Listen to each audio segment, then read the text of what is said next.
My name is Patricia Lane. I am 67 years old. I spent most of my life as a teacher in a small-town elementary school. I was the woman who carried the weight of a family quietly, building a home where laughter, warm meals, and the smell of fresh wood from my husband's workshop once filled the air. For decades, I believed my sacrifices and patience had created something unbreakable. I was wrong. 3 days ago, on a mountain path called Cedar Ridge, my own son and his wife pushed my husband Edward and me off a cliff. It happened so suddenly that my breath caught before I even had time to scream. I felt their hands, firm and undeniable, pressing against my back. My body lurched forward. For a brief second, the sky and the earth traded places. The world became noise. The rush of wind roared in my ears. Sharp rocks scraped across my skin as I tumbled. The smell of pine needles and dust filled my nose. Pain struck like lightning in my ribs and shoulder, and then everything turned into a blur of red and gray. My body hit the slope, rolled, then crashed again. When I finally came to rest against a ledge halfway down, I could barely breathe. My chest burned, my mouth filled with the metallic taste of blood. Beside me, Edward's body lay twisted, his breathing ragged. I reached for him, but my hand trembled too much. That was when he whispered the words that kept us alive. His voice was barely audible, but each syllable etched itself into my bones. "Pat, do not move. Pretend we are dead." I froze. I forced every muscle in my body to obey, though my instincts screamed to cry out in pain. My heart hammered, but I willed my chest to stay still, shallow. I became a statue of flesh and fear. The world narrowed to the sound of footsteps above us. I heard them. Michael, my son. Sophie, my daughter-in-law. Their voices carried down the rocks. "It is done," Michael said flatly, his tone colder than the mountain wind. "It looks like an accident." Sophie's reply was lighter, almost cheerful, though I could hear her panting from the climb. "No one will question it. A tragic fall on a trail. Who would suspect?" The words pierced deeper than the rocks had. My son, the boy I once cradled in my arms, now spoke of my death as if it were housekeeping. I wanted to scream his name, to demand why, but Edward's whisper still clung to me like a commandment. I lay still. I did not betray a breath. The minutes that followed stretched like hours, the sound of shifting gravel, then silence. At last I heard them walk away, their footsteps fading, their plan already unfolding. They would tell the world we slipped. They would pretend to mourn. They would inherit the house, the land, the savings. They believed the chapter of Edward and Patricia Lane had closed. But lying there, broken, something else opened inside me. I remembered Daniel, my firstborn son, gone 30 years earlier, in another fall at a gorge not far from here. Back then, I accepted the story of an accident because I could not imagine another truth. Now, with blood on my lips and betrayal ringing in my ears, I began to sense the pattern. My body trembled, but my mind sharpened. There was a secret that had been buried, not only beneath rocks and dirt, but beneath Santi. And as Edward shifted closer to me, his breath shallow, he whispered again. His words were heavier than the weight of broken bones, heavier than the fall itself. "Pat, there is something I never told you. The night Daniel died, Michael was there." My blood ran colder than the mountain stream below us. I stared at the sky, unable to move, unable to speak. The truth that Edward had kept from me for 30 years hovered between us, darker than death, more brutal than betrayal. The cliff had taken my breath, but his words took my soul. As my body bled into the earth and my ears rang with the echo of my son's voice plotting my end, I realized that this fall was not the worst thing that had happened to me. What Edward was about to reveal would shatter everything I thought I knew about my family. And so, this story does not begin with a peaceful life or happy memories. It begins here, at the bottom of a cliff, my body broken, my trust destroyed, my silence becoming my only shield. Because sometimes the worst fall is not from a mountain, it is from the pedestal where we place the people we love most. But I am still alive. I am still telling this story, and what Edward whispered next was more terrible than the fall itself. When I was younger, before the mountain, before betrayal hollowed out the center of my chest, my life looked almost ordinary. I taught second grade in a small-town school. Each morning I stood in front of children whose eyes mirrored both curiosity and mischief. I came home to Edward, my husband, a carpenter whose hands could shape rough planks into tables and chairs that seemed built not just for utility, but for memory. For 40 years we lived in that rhythm, teaching and building, cooking and mending, planting and harvesting. It was not wealth that kept us standing. It was simplicity, a sense of knowing that each day we built a life brick by brick, wood by wood, word by word. We raised 2 sons inside that little home. Daniel was our firstborn. From the very beginning, he lit every room he entered. His laughter came easily, his kindness even easier. He helped Edward in the shop, sanding boards, learning how to fit mortise to tenon. He would come into the kitchen with sawdust in his hair, asking me for a glass of milk, grinning as if he already carried the world's best secret. He promised often that when Edward and I grew older, he would be the one to care for us, to keep the house warm, to make sure we never wanted for anything. Those promises were not empty. They were simply spoken too early, before life gave him the chance to fulfill them. Michael came 5 years later. He was different, quieter, more reserved. Where Daniel brought sunshine, Michael carried clouds. He kept to himself, reading, watching. I loved him with equal ferocity, for a mother's love does not divide. Yet even in those early years, I could sense a distance in him, as if he belonged both to us and to some private shadow. I told myself it was just temperament. Some children laugh loudly, others smile softly.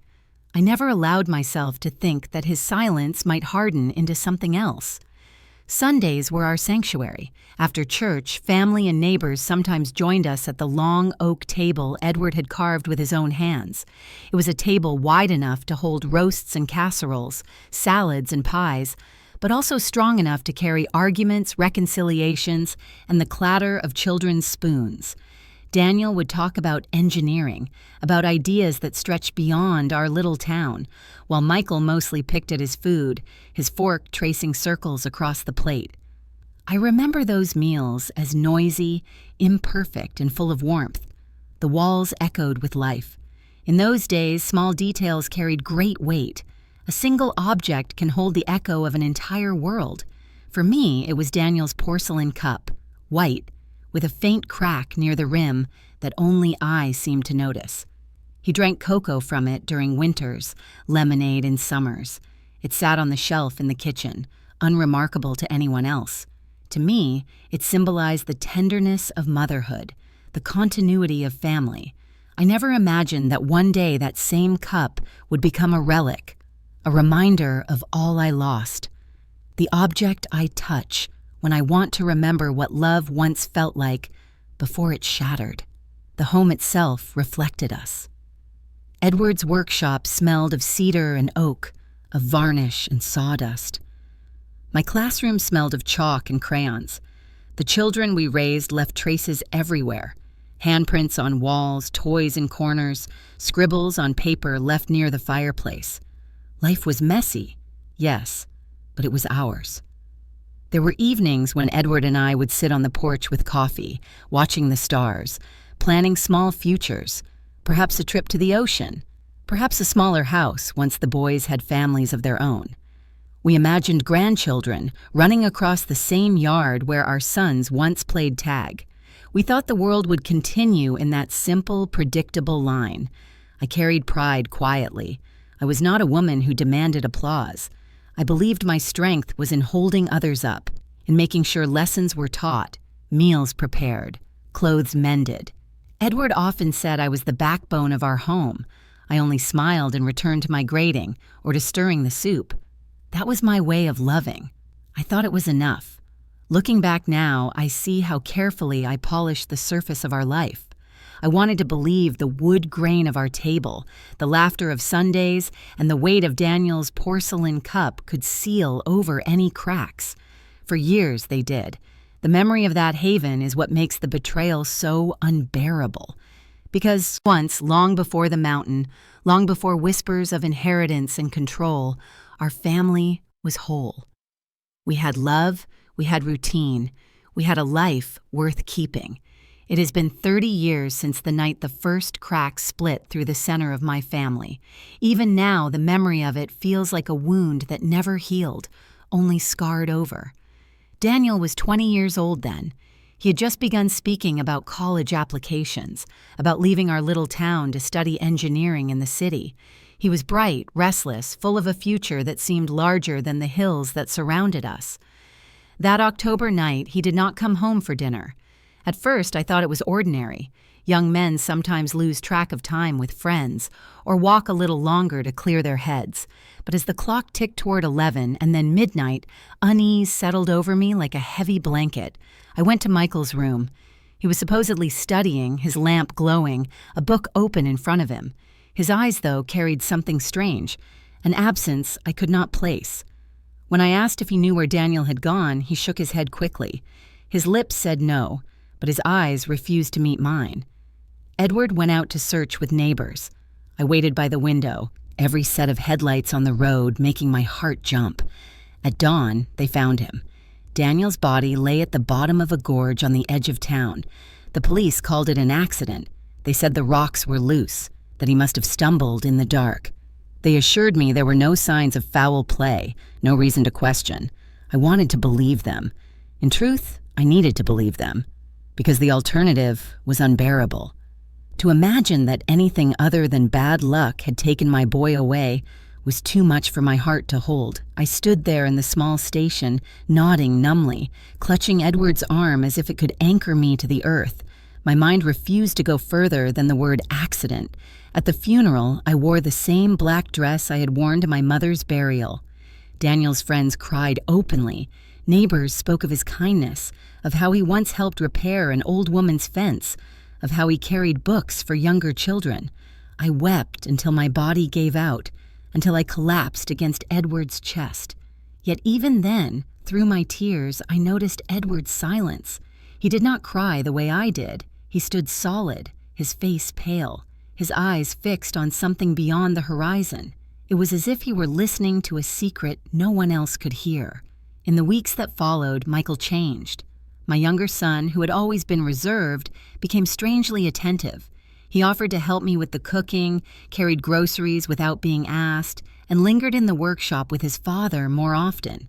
He watched me closely, almost as if he were measuring my pain, almost as if he were searching for forgiveness I had not yet known he required. I told myself it was grief. I told myself that losing a brother could awaken.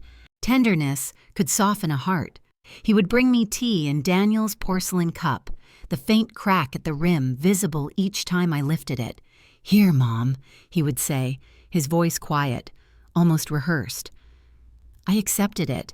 I accepted because I wanted to believe that something good might emerge from the ruin.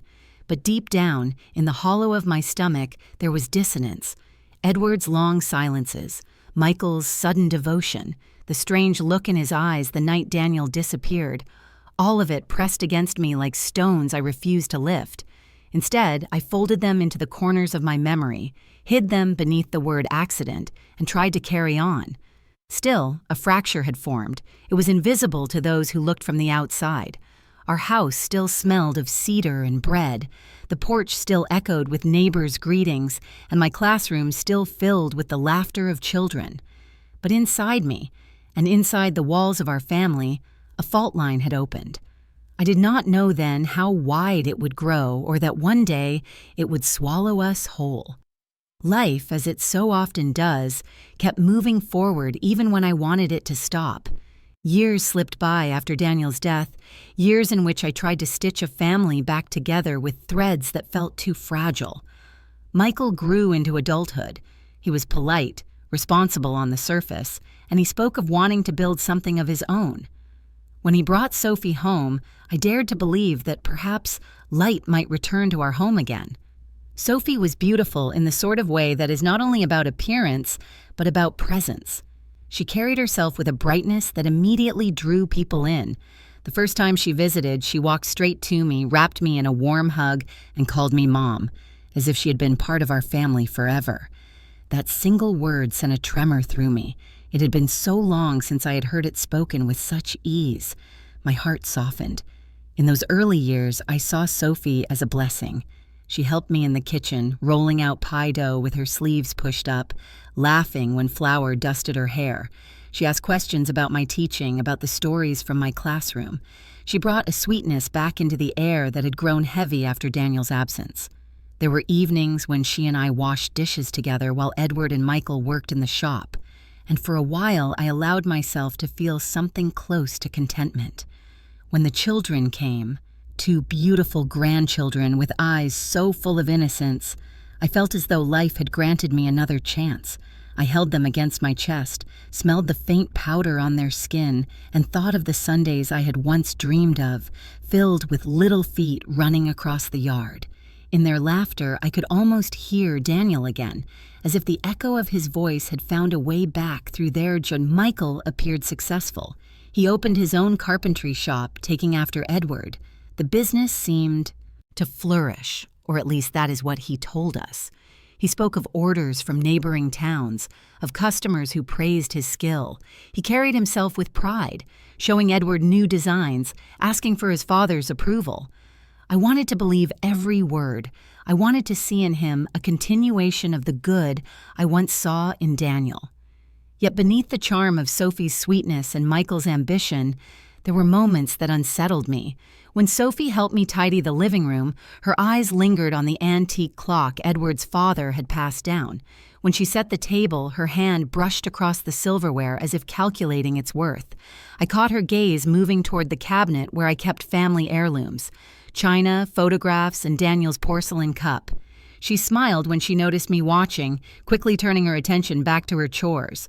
It was subtle, but it left me uneasy. I told myself not to be suspicious. After all, she had called me Mom. She had given me grandchildren who filled my days with laughter. Surely I was imagining things, shadows cast by the grief I had never fully laid to rest. Edward, ever trusting, dismissed my concerns with a wave of his hand. "She is just curious," he said. "Do not overthink." So I silenced my doubts and clung to the hope that my family was being reborn. I poured my love into Sunday dinners again. The oak table Edward had carved once more held roasts, bread, and bowls of fruit. Sophie sat across from me, passing dishes with a practiced smile, Michael telling small stories about work. The children's laughter bounced through the rooms, painting over cracks I prayed would never split wider.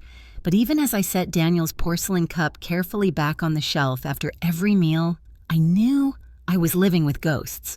That cup remained untouched, its faint crack still there, a reminder that what is broken can never be the same. I looked at it often while Sophie chatted about recipes or Michael spoke about business. It stood as both a memory of love and a quiet warning. At the time, though, I chose to hold on to hope. I believed in second chances, in healing through family. I wanted so desperately to believe that our home was no longer fractured, that love had returned in new forms. I told myself the shadows in Sophie's eyes were tricks of my imagination. I told myself Michael's distance was the same quiet nature he had always carried. I told myself we were whole again. It was about 6 months ago when the tone in Michael and Sophie's visits shifted. Until then, their presence had been wrapped in warmth. Children running into my arms, Sophie bringing casseroles, Michael helping Edward in the shop. But one evening, as the sun bled orange across our kitchen windows, Sophie placed her hand gently over mine, her smile practiced and sweet, and she spoke words that made my stomach twist. "Mom, you and Dad should think about updating your will. It would be safer if everything came directly to Michael and me. That way we can make sure you are cared for properly." Her voice was honey, but her eyes were calculating. She spoke of protection, of love, yet what I heard beneath each syllable was possession. My hand resting under hers grew cold. I tried to pull back gently, but she pressed firmer, as though to remind me of who was holding the moment. Michael joined in, his tone matter of fact. "It is practical, Mom. You're 67 now. You and Dad should not have to worry about details. We can handle the house, the land, the savings. That way, if something happens, there will be no complications." Edward, sitting across the table, nodded slowly. I turned to him in disbelief, searching his face for the hesitation I felt in my own chest. Instead, I found a softness in his eyes, a dangerous kind of trust. He wanted to believe that our son's intentions were genuine, that Sophie's tenderness was sincere. Edward had always leaned toward trust. He built with wood, not suspicion. My heart, though, pounded with unease. Every instinct as a mother told me to guard what little we had. It was not about the money or the property, it was about the principle. For 40 years, Edward and I had worked quietly, saving penny by penny, building a home that carried our memories. To hand it all over, to sign our lives into Michael's keeping, felt like erasing our own names from the story we had written together. Still, I did not raise my voice. I sat there, pressing the rim of Daniel's porcelain cup between my fingers, grounding myself in the memory of a son who once promised to care for us. That cup, cracked but still standing, reminded me that promises could be broken, that surfaces could deceive. "Mom," Sophie continued, her tone tightening though her smile remained, "you deserve to rest. Let us take responsibility now. You will be so much safer." Safer. The word cut deep. Safer from what? From falling ill? From growing old? Or from holding on to what they already considered theirs? I felt the moral weight pressing down. Was it ungrateful to question them? Was I wrong to doubt the child I had raised, the woman who called me Mom? Or was I betraying myself by ignoring what my heart already knew? Edward reached across the table, covering my hand with his. "Maybe they are right, Pat. It is practical." His voice was gentle, but it betrayed the divide between us. He wanted peace. I wanted truth. I looked into his eyes, searching for the man who once told me that trust should be earned, not assumed. But all I saw was fatigue, the quiet longing of a father desperate to believe the best about his son. That night, after they left, I lay awake staring at the ceiling. Their words replayed in my mind, looping with no rest. Update the will. Transfer everything. Trust us. Each phrase felt less like love and more like an intrusion. I turned onto my side, listening to Edward's steady breathing, wondering if I was the only one who felt the ground beneath us beginning to crack again. It was then that the moral conflict sank its claws into me. Should I yield to Edward's trust, allow Michael and Sophie to step into control, and risk losing everything we had worked for? Or should I hold my ground at the cost of being labeled paranoid, ungrateful, suspicious? A mother should trust her children. A wife should walk in step with her husband. Yet a woman must also protect her own dignity. The questions offered no sleep, and as the moonlight spilled across Daniel's cup on the kitchen shelf, I realized I was no longer sure if family was my refuge or my danger. The weeks that followed did not bring relief. Instead, Michael and Sophie pressed harder, their visits less about family and more about strategy. The first request had been the will. The next demands were sharper. Sell the house, they urged. Transfer authority, they insisted. Each suggestion carried the same thin veil of concern, but beneath it, I felt the tightening grip of control. One Sunday dinner, the conversation turned sour. The oak table Edward had carved, a table that had seen decades of laughter and prayer, now became a battleground. Michael leaned forward, his fork clattering against his plate. "Mom, Dad, this house is too big for you. You are both getting older. If you fall down the stairs, if something happens, how would anyone reach you in time? Sell it. Move closer to town. Let us manage everything." I met his gaze, and for the first time in my life, I saw something frightening in my son's eyes. They were not simply determined, they were demanding. His voice, once quiet and reserved, now carried a sharp edge. "It is not just about the house. You need to sign over power of attorney. It is the only logical step." I felt Edward shift beside me. His shoulders slumped as though the weight of the conversation pressed him down. He rubbed his temples, sighing. "Michael, maybe you are right, Maybe we should consider these things." My heart sank. I looked at Edward, the man who had built this home with his bare hands, the man who once told me that a house was more than walls and wood. It was memory. Now he sounded tired, ready to surrender pieces of our life to avoid conflict. "Edward," I said softly, hoping to remind him of who we were, "this is our home. Every board you shaped, every meal we shared here, it is not just property." But Michael cut me off. His tone hardened, his jaw set. "You are being irrational, Mom. You cannot cling to sentiment forever. If you cared about your safety, you would let us help. You would trust us." The word trust struck me like a stone. Trust was not forced. It was given. And in that moment, trust felt like a weapon he wielded against me. I stayed silent, pressing my thumb against the rim of Daniel's porcelain cup, steadying my breath. Sophie reached across the table with that same sweet smile. "We just want what is best for you. Please do not make this harder." Her words sounded gentle, but the message was clear. Resistance would not be tolerated. That night, when the dishes were washed and the silence of the house returned, I felt the cracks widening. Edward sat in his chair, staring at the floor, his face drawn with exhaustion. "Maybe it would not be so bad," he muttered. "They are only trying to help." But I could not accept that explanation. Something deeper gnawed at me, something I could no longer carry alone. I picked up the phone and called my younger sister, Helen.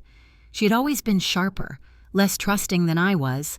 When she answered, her voice carried both warmth and steel. I told her everything, the will, the pressure, the threats disguised as kindness. There was silence on the other end for a long moment. Then she spoke firmly, her words cutting through my doubts. "Patricia, listen to me. If he truly loved you, if he truly wanted the best for you, he would not need control. Love does not demand power. It does not force signatures or ownership. Ask yourself, why would your son need everything in his name if his only goal was to care for you?" Her question echoed long after I hung up the phone. Why indeed? It pressed against every memory I had of Michael's quiet childhood, every moment I had chosen to explain away his silence, every time I had convinced myself he was simply different, not dangerous. That night, as the moonlight touched the porcelain cup on the shelf, I understood Helen's warning. Love that insists on control is not love at all. And though Edward still avoided the truth, I could no longer silence the unease that had been growing inside me. After my call with Helen, silence lingered in the house like an unwelcome guest. Edward sat in his chair near the workshop window, his shoulders rounded, his hands clasped tightly as if holding back the words he had carried for too long. I could not let it go this time. My sister's voice still echoed in my ears. Love does not demand control. That truth forced me to confront another. Edward knew more than he had ever admitted. I walked into the room, my voice steadier than my heart. "Edward, no more avoiding. I need the truth. All of it. You have been hiding something since the night Daniel died. I see it in your eyes every time his name is spoken. Tell me." He looked up slowly, his eyes tired, filled with years of guilt. For a long moment, he said nothing. Then his lips parted, and what came out shattered the fragile world I had fought to hold together. "You are right, Pat," he whispered. "I have been keeping something from you. That night, the night Daniel never came home, I followed him. He had discovered something about Michael." My breath caught. Discovered what? Edward's hands shook as he rubbed his face, as if trying to erase the memory. Daniel found proof. Bank slips, withdrawals. Michael had been stealing from the family's savings. Account. Small amounts at first, then larger ones. He confronted Michael with the evidence. They argued by the gorge. I staggered back, gripping the edge of the table to steady myself. Images flooded my mind. Daniel's laughter, Michael's silence, Edward's strange stillness at the funeral. My voice broke as I asked, "And you saw them?" Edward nodded, his eyes wet. I heard shouting. Daniel was furious, waving the papers, calling Michael a thief. Michael screamed that he was tired of being second, tired of always living in Daniel's shadow. He said it was time he got what he deserved. Then, It happened. My throat tightened. "Tell me, Edward. What happened?" His voice cracked. "Michael shoved him. Hard. Daniel lost his footing. I saw him fall. I heard him cry out, reaching for something to hold, but the rocks gave way. He was gone in an instant." I pressed a hand to my chest as though I could hold my heart in place. Tears blurred my vision. The world I thought I knew collapsed. Not only had Michael killed his brother, but Edward, my husband of 40 years, had watched and then buried the truth. "You knew," I whispered. "All these years you knew." Edward bowed his head. I wanted to believe it was an accident. Michael begged me. He said Daniel attacked him first, that he only pushed to defend himself. He was crying, Pat, shaking like a boy. He begged me not to tell you. He said he would pay back the money. I thought I was protecting what was left of our family. Anger and grief tore through me. Protecting? You let me bury our son believing it was fate. You let me comfort Michael, hold him as he pretended to grieve while you knew he was responsible. You let me carry that lie for 30 years. He reached for me, but I pulled away. My body trembled with betrayal. It was not just the loss of Daniel that broke me. It was the realization that my husband had chosen silence over truth, deception over trust. For 3 decades, the man I leaned on had carried this secret, allowing me to mourn under false pretenses, allowing Michael to live without consequence. I could barely breathe.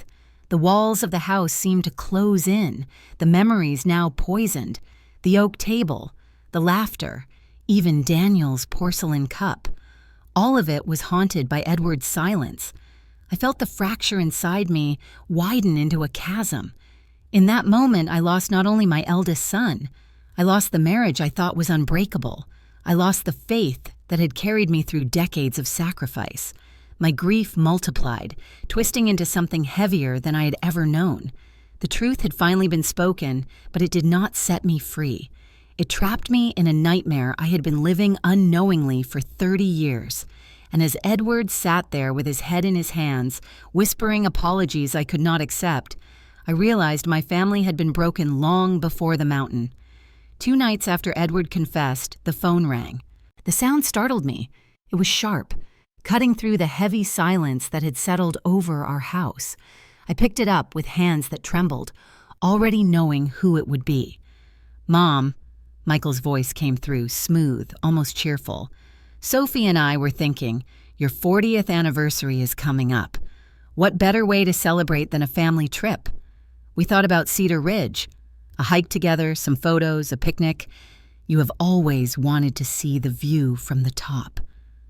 The moment he said Cedar Ridge, the blood drained from my face. My eyes darted to Edward. He was already watching me, his expression tight. He had heard every word. I forced myself to answer, my voice trembling but calm enough to pass. "That is thoughtful, Michael. Let me talk with your father and get back to you." When I set the phone down, the room felt colder. We both knew this was not a gift. It was an invitation to our deaths, wrapped in the ribbon of celebration. I sat across from Edward, staring at the wood grain of the table he had built decades ago. "He's planning to finish what he started," I whispered. Edward reached across, gripping my hand firmly. His eyes, for the first time in years, carried no hesitation. "Pat, we will go. But this time we will be ready. No more silence. No more hiding." His words were both a promise and a warning. He stood, moved to his desk, and pulled out his old phone. With slow, deliberate motions, he tested the recorder, making sure it worked. "If they try something, we will have proof. Their words, their plans, everything." He slid the phone into a worn leather pouch, thin enough to hide under his jacket, but he was not finished. That night, I watched as Edward wrote a letter in his steady carpenter's hand.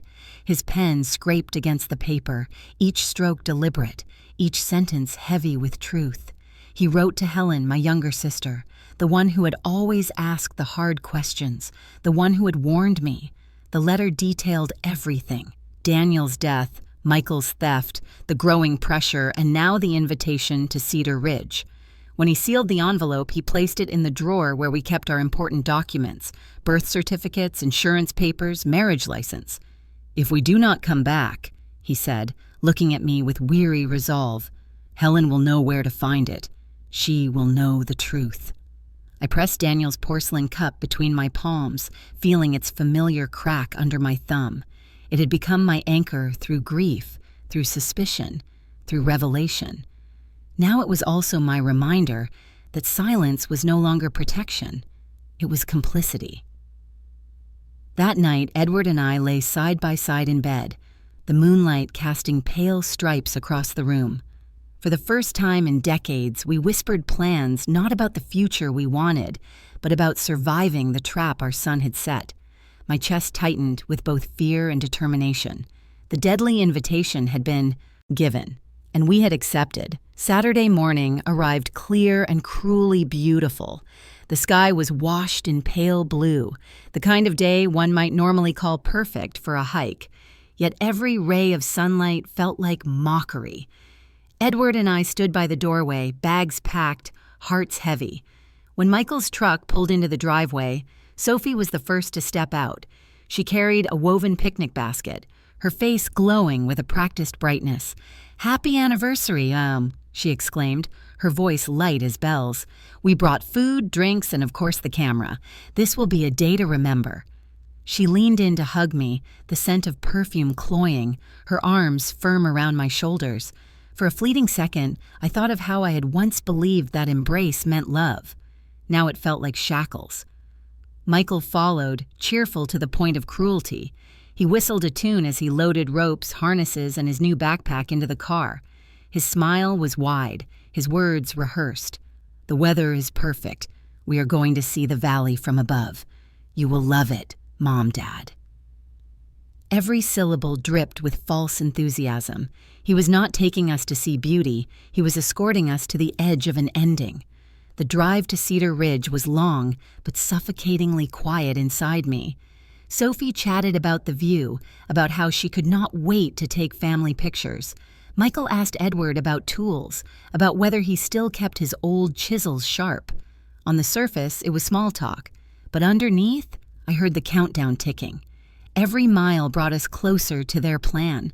When we arrived at the trailhead, Sophie handed me a bottle of water and adjusted her sun hat. "Don't worry, Mom," she said sweetly. "This is an easy hike. Even kids can manage it." Her eyes sparkled, but there was something hollow behind them. Michael slung his backpack over his shoulder, checking straps with the precision of someone who had rehearsed each step. As we began walking, the crunch of gravel underfoot sounded like a drumbeat in my ears. Each step forward felt less like a hike and more like a procession toward an execution. The trees whispered above, the scent of pine heavy in the air, but none of it brought peace. My body moved, but my soul resisted. I kept my silence, though inside my thoughts tumbled. I remembered Daniel. I remembered him at 20, sitting at our oak table with a book in one hand, sipping cocoa from his porcelain cup with the other. The faint crack near the rim had worried me, but he laughed, saying it gave the cup character. That cup had survived when he did not. Now, as my feet pressed into the dirt path, I thought, Daniel once sat at the table and never came home. Am I following him now? Is today the day the cup outlives me too? The image of that cracked porcelain haunted me, binding past and present in a single thread of fear. Michael walked behind Edward and me, his footsteps steady, his breath measured. Sophie led the way, pointing at wildflowers, pretending to marvel at the landscape. Their performance was flawless, but I no longer believed in it. Every smile, every word was part of a script designed to end with us lying silent at the bottom of a gorge. With each turn of the trail, my pulse quickened. My hand brushed Edward's arm once, discreetly, and he squeezed my fingers in reply. His hidden phone, already recording, felt like our only shield.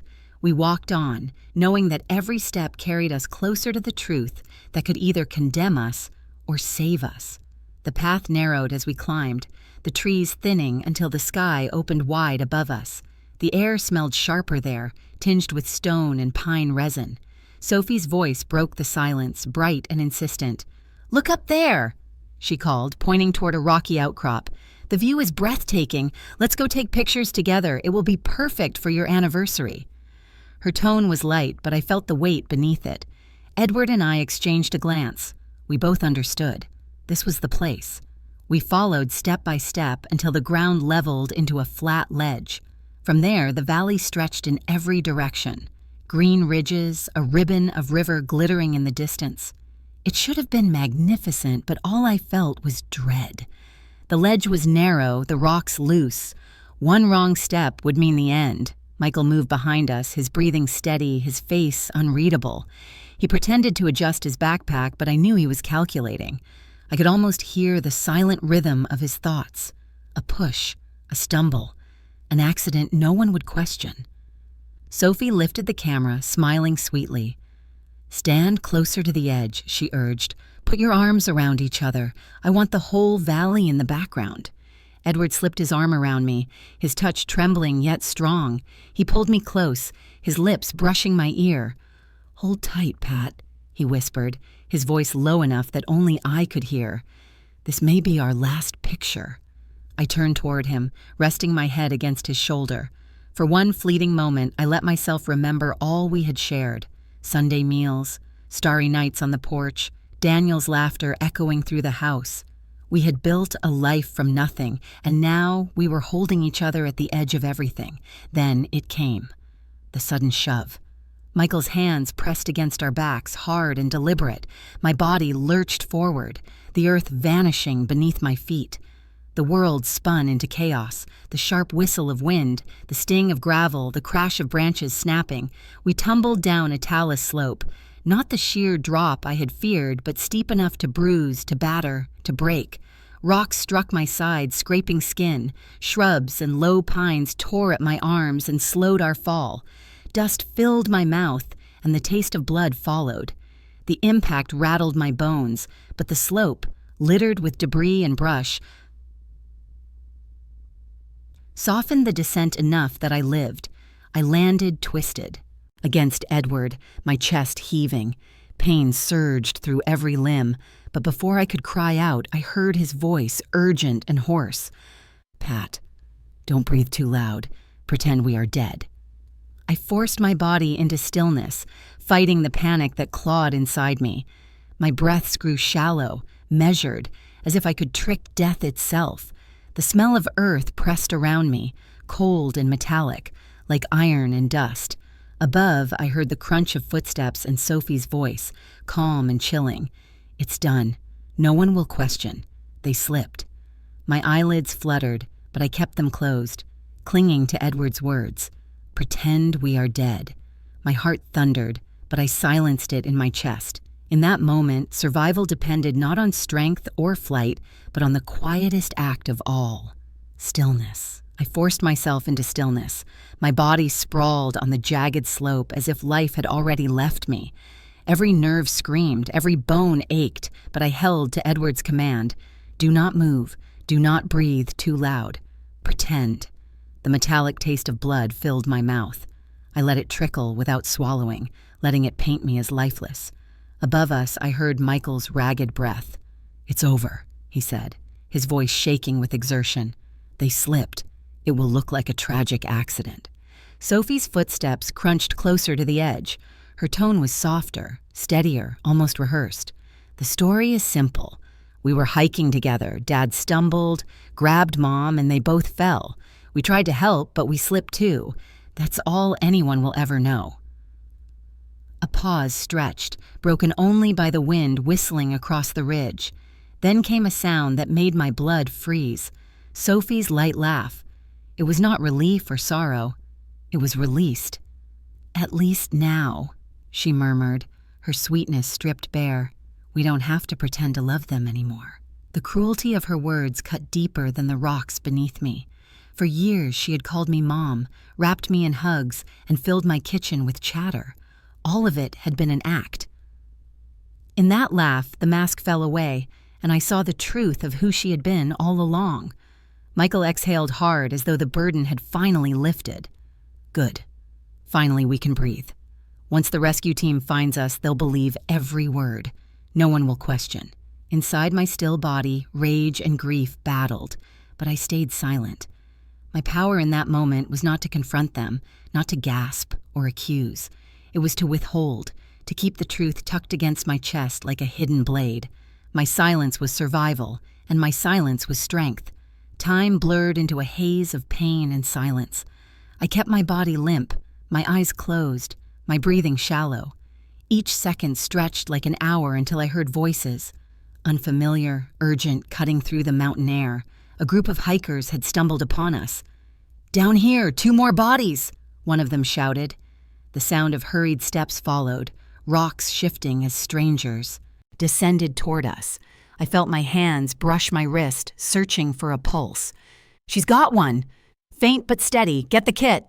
EMS arrived within minutes, their movements precise, practiced.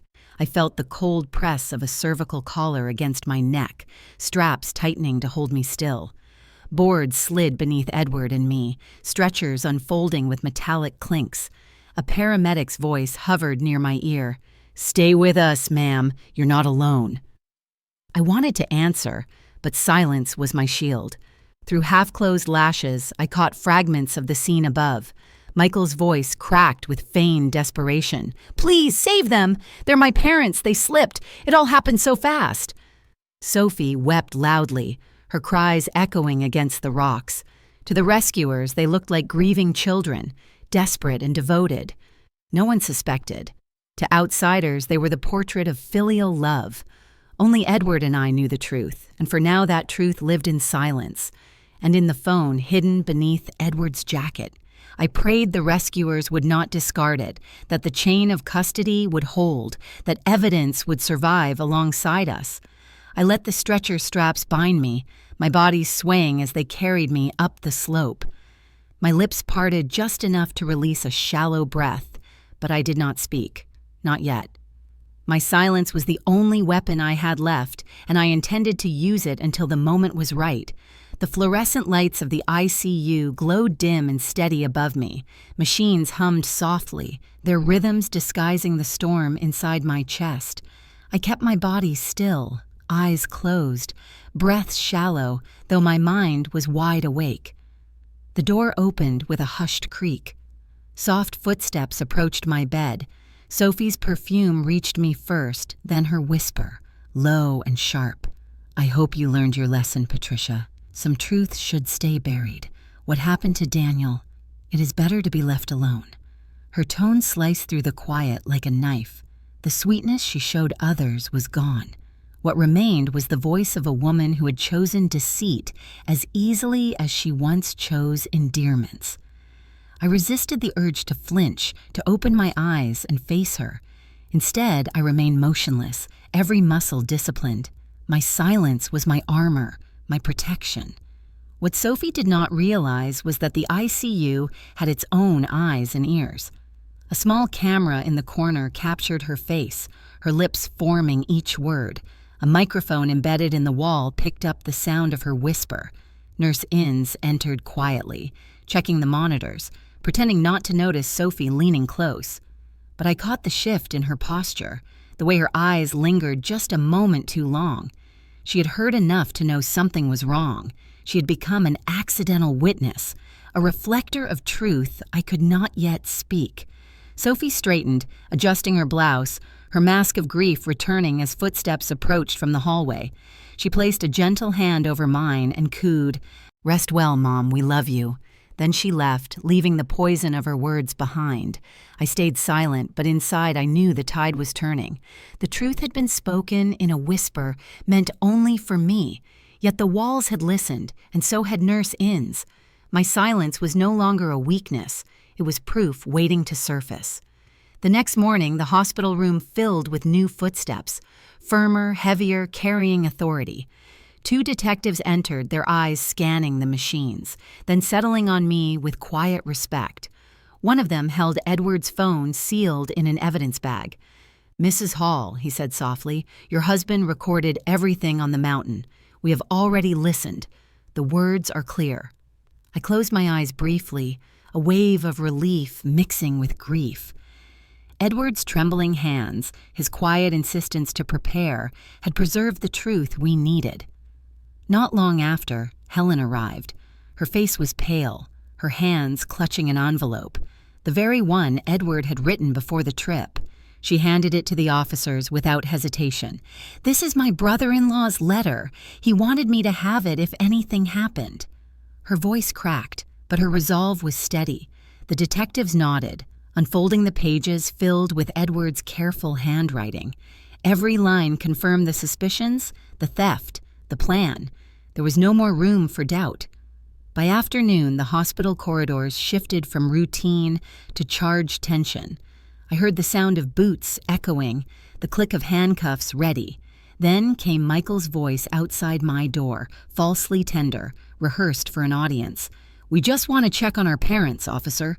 The door swung open, but this time, instead of pitying looks, uniformed officers stepped in behind him and Sophie. "Michael Hall, Sophie Hall, you are under arrest for attempted murder and for the homicide of Daniel Hall." The air thickened. Sophie gasped, her mask of sweetness shattering. Michael's face drained of color, his lips parting in disbelief. "That's impossible," he stammered. "They're dead, His words cut short, the slip damning. The officers tightened the cuffs, their movements precise. Sophie sobbed, insisting she was only a victim, while Michael cursed, thrashing as if denial could erase decades of truth. I watched from my bed, my body still weak, but my mind sharper than it had ever been. In that moment, I felt neither victory nor revenge, only a deep, aching clarity. Inside, my voice whispered what I could not say aloud. My son died the night he shoved Daniel into the gorge. The man standing there in chains is not my child, but the shadow of someone I no longer know. The truth had surfaced at last, not by anger, not by screams, but by silence, by patience, by the weight of time itself. And as Michael and Sophie were led away, the burden I had carried for 30 years began, slowly, to lift. A year has passed since that day on the mountain. The seasons turned, the wounds on my body healed into pale scars, and the house that once felt haunted has slowly filled with new sounds. Edward and I now raise our 2 grandchildren. Their laughter echoes through the same kitchen where I once wept alone, and each giggle feels like a stitch repairing the fabric of my heart. On a quiet evening, I stand in front of the oak cabinet Edward built long ago. Resting on the top shelf is the porcelain cup, Daniel's cup. For decades it sat untouched, a relic of grief. Today it is different. My youngest grandchild cradles it carefully, sipping hot cocoa with both hands, unaware of the weight it once carried. The crack along the rim is still there, but instead of sorrow, it speaks of survival, a broken thing that still holds warmth. As I watch them, I realize silence has many forms. There is silence that shrinks us, the silence of fear, of secrets that rot in the dark. And there is silence that steadies us, the silence of restraint, of strength, of choosing not to shout but to endure until the truth rises. I lived with the first kind of silence for 30 years. Now I choose the second. I did not scream when my son betrayed me. I did not shout when Sophie unmasked herself. My silence became my power, the vessel that carried the truth to light. Some people say justice is loud, that it crashes like thunder, but mine came quietly. In the shuffle of papers, the steady voice of a nurse, the firm hand of a detective. Quiet, but undeniable. I tuck my grandchildren into bed each night with stories of Daniel, the uncle they will never meet, but whose kindness lives on in them.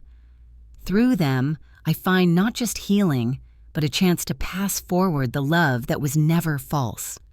There are moments when grief still pierces me, when I remember that the boy I once called my son is gone forever. But I also remember this: the truth outlasted lies, love outlasted betrayal, and silence, chosen carefully, outlasted violence. Some silences are weaknesses, but some silences are strength. And I chose the silence that spoke louder than screams. I chose the truth. If it were you, what would you have chosen? Would you have stayed silent, or would you have confronted? Share your thoughts. I would like to know how you would carry such a burden.